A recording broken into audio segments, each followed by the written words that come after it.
कुछ दुखदाई बात हम बताते हैं आपको। 1-1.5 साल पहले मैंने देखा हार्वर्ड यूनिवर्सिटी में पॉलिटिकल प्रोटेस्ट हो रहा है। वहां तो तब लोग स्टूडेंट्स प्रोटेस्ट करते थे, ट्रंप के विरोध में ये सब होता था। एक मैंने देखा कि कई प्रोटेस्ट हुए by Indian students against something in Indian government, कुछ सीए एनआरसी कुछ भी, देयर इन हार्वर्ड यूनिवर्सिटी। तो मैंने उन स्टूडेंट से बात किया, I spoke to them. You see, have you ever noticed किस इतने सारे देश से स्टूडेंट्स हैं वहां पर एट हार्वर्ड यूनिवर्सिटी? कभी देखा किसी देश के स्टूडेंट अपने देश के खिलाफ प्रोटेस्ट करते हैं इन इंटरनेशनल फील्ड? कभी नहीं।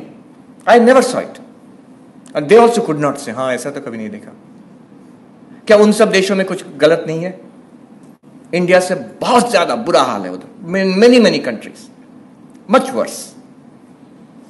तो ये क्यों कर रहे हैं? अब क्यों कर रहे हैं? द रियल रीजन इज, ये बहुत खतरनाक रीजन है।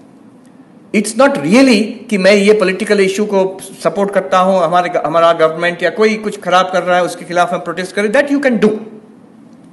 बट मैंने एकदम नजदीक से देखा कि द रियल रीजन एक अपने ऊपर हीन मानसिकता है। आई विल टेल यू, दे में सी, सम ऑफ द स्टूडेंट्स में सी, उनको बुरा भी लग सकता है कि मैं बोल रहा हूं उनके बारे में ऐसा, लेकिन it's not just them, it's in all of us, उसमें है। The real reason I am protesting against my country, my government, some policy is मैं अपने जो गोरे फ्रेंड्स हैं, white skinned boys and girls in my class, उनके सामने hero बन सकूं। अपना देश, अपना कल्चर को गाली देना एक हीरो बनने का एक तरीका है, गलत तरीका है और bound to fail। आप हीरो नहीं बन सकते, they will not respect you। लेकिन कहीं लगता है हम इनसे नीचे हैं तो कैसे इनकी बराबरी करें। I'm also very cool.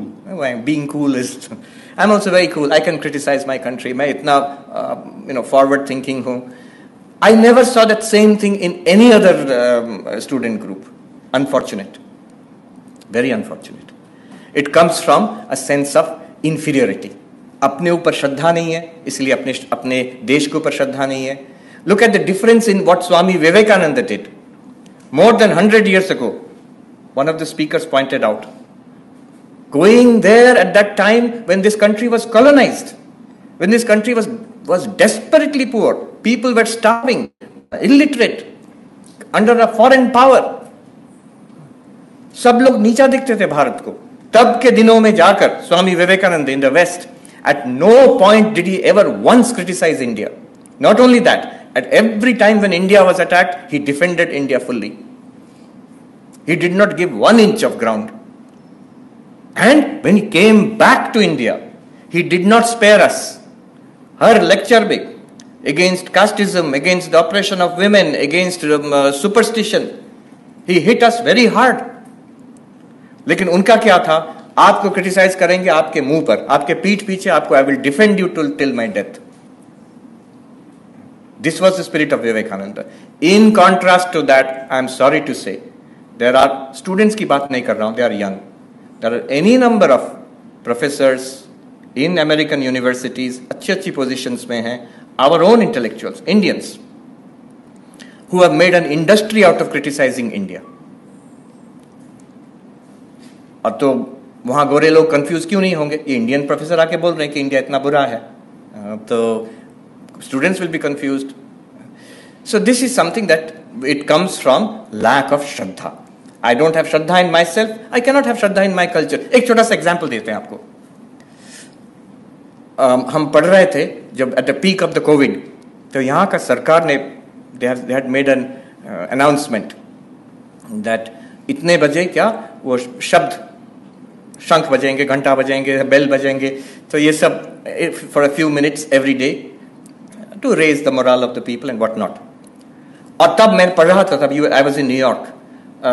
हमारे बुद्धिजीवी जो इधर हैं उस पर हंसी मजाक उड़ा रहा था, ये क्या गंवारपन है, असली काम करो, ये घंटा बजाने से थोड़ी कुछ घंटा होगा।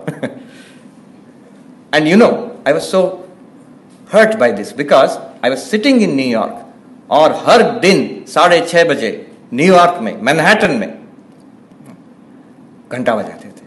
बर्तन बजाते थे, हॉर्न बजाते थे. New York mayor had told them every day at 6:30 p.m. जब at that time COVID infection was at its maximum in the world in New York. हर दिन, every day, at the peak, number of deaths in one city in New York was more than 1,000.